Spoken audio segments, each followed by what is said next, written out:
Hi everybody, it's me, The Clean Shaver with West Coast Shaving. I have a tutorial video for you. You may have watched the short version of this video already. So if you're watching this one, you probably want a bit more detail about how to shave with a safety or double-edged razor. Well, here we go. I won't talk about the benefits of shaving with a DE here, but I will tell you that with practice, it becomes a simple, enjoyable, and much more cost-effective way to shave, while often giving you better results than a multi-blade cartridge razor. So let's get into it. Once you've built a good lather and decided which areas you're going to defoliate, you're ready to start shaving. So before I get into this, remember the 3 cardinal rules of wet shaving. First, do not at any time put any pressure whatsoever on the razor. You want to let the weight of the razor do the work for you. Your job is to just guide it along in the way that you want it to go. Second is that if at any point you are uncomfortable with what you're doing, stop immediately and try again tomorrow. Third, take time to enjoy the experience. Shaving should not be a chore. It should be for your enjoyment. Now, most shaving routines will start with a with the growth or with the grain pass. This is a first reduction pass to reduce the growth of your beard so that you can follow up with subsequent passes for a closer shave.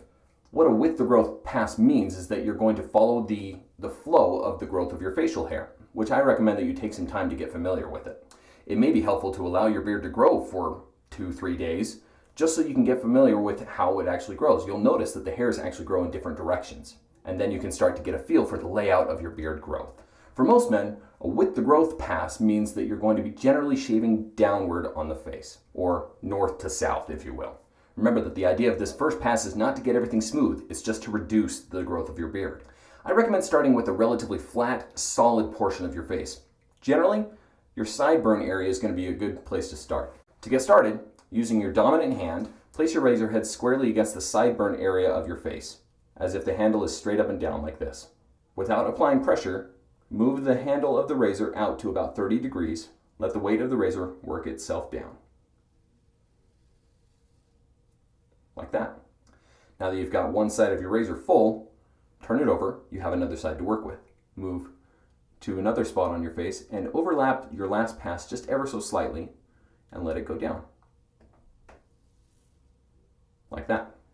Now remember that you should hear the razor cutting, especially where it's right here by your ear. You should hear the hairs being cut. If you don't hear the hairs being cut, your angle is wrong and you need to adjust a little bit. Now some men like to do a short chopping stroke kind of a thing. I generally don't like to do that because I find that it adds tension to the razor and I want as little tension in the razor as possible. Like that. Now when you've made it to the bottom of the jawline, you turn the razor over and keep going. Once you've finished out that side of your face, I recommend going over to the other side of your face. Now, if you're brave, you can do it with your non-dominant hand. I prefer to just do it with my dominant hand. I don't find that it makes that big of a difference. So do the same thing. Start with the razor vertical on that side of your face. Lightly place the razor against the sideburn area. Bring it up to about 30 degrees. And then let the razor glide down your face. Like that. Now, it's a good idea to rinse your razor frequently so to avoid letting it clog up with hair and other shaved things, dead skin cells, that might clog up and affect the performance of your razor. So let's keep going. Overlap just slightly, find the right angle, and come down.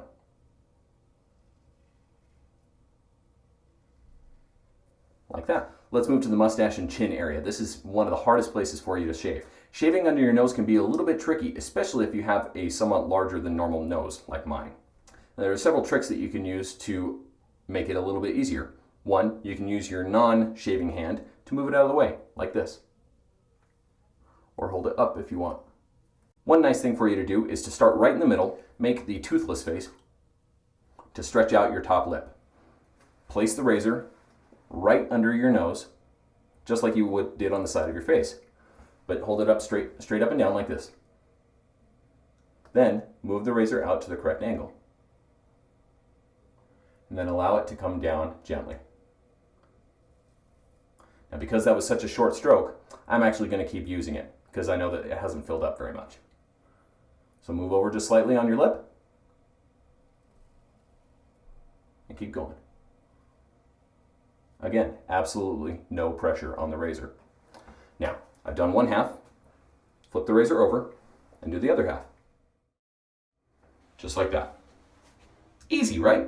Now the chin area. The same principle applies with your chin. You want to make it as solid of a surface as you can. So make the toothless face again. And make your chin, or at least that area right under your lip, as flat and sturdy as possible. Some guys like to put their tongue underneath their lower lip, like this. Just adds a little bit more stiffness to it, or a little bit more volume to the area to allow it to shave. Do the same thing. Start with the middle, razor straight up and down, move it to the correct angle, and lightly move downward. Now, when you get to the rounded part of your chin, try to maintain that angle as you go around. Just like that. No pressure. I'm looking at you. Okay, turn it over and do the sides. And then this side. Now, the last area that you'll want to shave is your neck. I'll often offer an initial warning with shaving your neck, especially for you new shavers. Don't try to get a baby butt smooth shave on your neck, or BBS smooth shave on your neck. Sometimes they just happen, but they happen when you're not trying to do it. This is where most new shavers get the most irritation from their shaves, is on their neck, because they are trying to focus so much on the angle of the razor and whatnot that they end up putting pressure on the razor and it scrapes across their neck and leaves them a ton of irritation. When shaving your neck, if at any point it starts to feel uncomfortable, stop and then try again tomorrow. Neck hair, my neck hair especially, can grow in many different directions. So a with the growth or with the grain pass might be different for you. For me, it's generally from the neck up to my jawline. That's my with the growth pass. For you, it's probably going to be different. But I'll show you my with the growth pass here. Start on one side, and gently, you can start doing the same thing with the razor straight up and down. Move it out to approximately the right angle, and this is really tricky. No pressure. You just want the razor gliding on your skin. Move ever so gently upward or downward, or whatever direction is with the growth for you. Okay? Now when you get to the Adam's apple area, stop, move to the other side.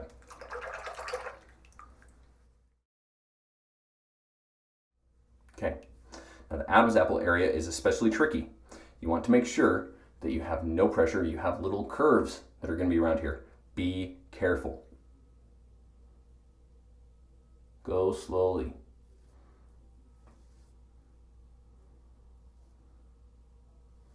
No pressure. Easy enough, right? Now, rinse off, and let's go for your second pass. Now, when you're rinsing, after your first pass, you'll want to make sure that you rinse with plenty of water. The point of rinsing is to rinse away any residual soap, skin cells, or hair that might have been left on your face and might get in the way of when you're continuing to shave. Most men I know prefer to rinse with warm water, but you can rinse with cool water. I don't think it really matters. The point is to just rinse everything away. I think the warm water might do a little bit better of a job because it helps to dispel oils and things like that. Then, let's lather up for your second pass.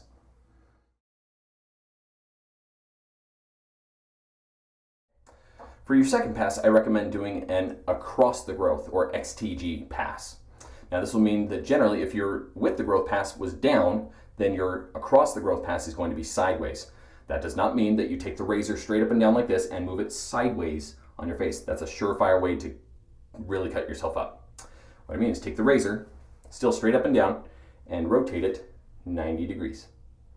Okay, so we're doing the same thing, starting with the razor flat against that flat part of my sideburn and moving across. Okay, watch. Just like that. Okay, go across until you reach that lip line. Then stop, rinse off, do the other side.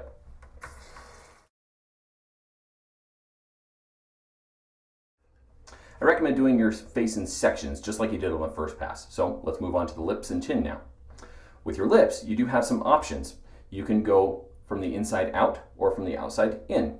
I find for me that an across the growth pass going outside in works better. It gets more out of it. But it's up to you to decide what works best for you. Let's go across the growth, outside to in. Now line it up the same angle, and it helps a little bit to make a face like that, to really stretch your face across, to make that skin area as taut as possible. And you notice that I was taking those short little chopping strokes. In this case, I think that's okay. Just be super conscious of the pressure that you're putting on the razor. Now, same kind of thing with your chin. You don't have to switch directions for your chin, but you can just go straight across. Keep the area under your lip as firm as possible to allow as close of a shave as possible. Now, as you go around the curve of your chin, be careful if you have the little chin butt thing, like I do there. Be careful of that. This eventually gets easier as you come to know your face better. Okay, now moving to the neck. For the first time we did a with the growth pass, now we're going to do an across the growth pass. For me, that means I'm actually going to go downward because most of my neck hair grows sideways. This is kind of the way it works for me. So we're going to start at my jawline and go slowly downward. Oop, I'm feeling a little bit of catching there, so I gotta be really careful. Pay super close attention on your neck.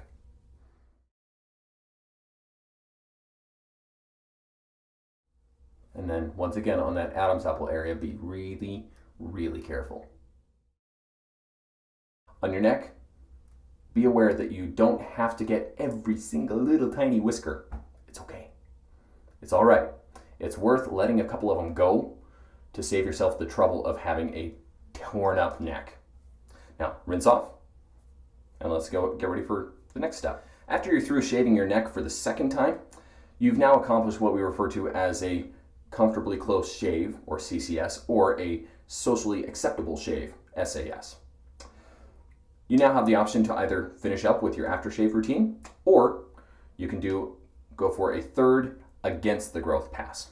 Now, before I get into this, I want to stress that a third pass is completely optional and not necessary at all for most men. After a lot of practice, I'm able to give myself a reliably good third pass shave, but that's because I've gotten to know my face very well. But I don't do it every day. You want to think about the purpose of your shave. Are you getting ready for a special event, a job interview, a date, a wedding, church, or if it's just Saturday morning and you just want to shave? I wouldn't go for broke and go for the third pass. I would just say, you know what, mow everything down and get comfortable.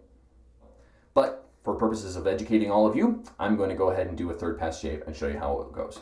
Okay, now the same principles apply when you're doing a third pass shave as the first two passes, except even more so. If you used no pressure at all on the first two passes, use 1/10 of that on your third pass. I'm serious. Pay extra special attention to any resistance whatsoever when you're shaving, and stop immediately if it starts to feel uncomfortable at all. For a third pass, we're going to simply go in the against the growth pattern. So on my face, that's generally going to be up, and on my neck, that's going to be sideways. Here's how it goes.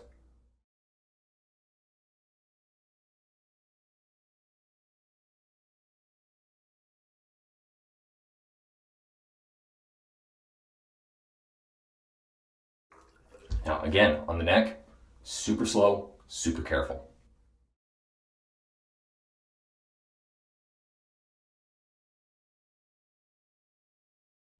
That's it. Now rinse off, put on some aftershave. So, to review really quickly, for with the growth, across the growth, and against the growth, remember the 3 cardinal rules of shaving. First, do not at any time put any pressure whatsoever on the razor itself. Let the weight of the razor do the work, and you are just there to guide it along. Second, if at any point you are uncomfortable, stop immediately and try again tomorrow. It's just not worth a bad shave to give you a bad day. And third, take your time and enjoy the process. This is not a chore. This is for your enjoyment. As always, thank you for watching, and I hope you start getting amazing shaves on a much more regular basis. You can find more tutorials like this one on westcoastshaving.com, or once you're done shopping here, you can find me on thecleanshaver.com. Thanks again, be smooth, and shave it up.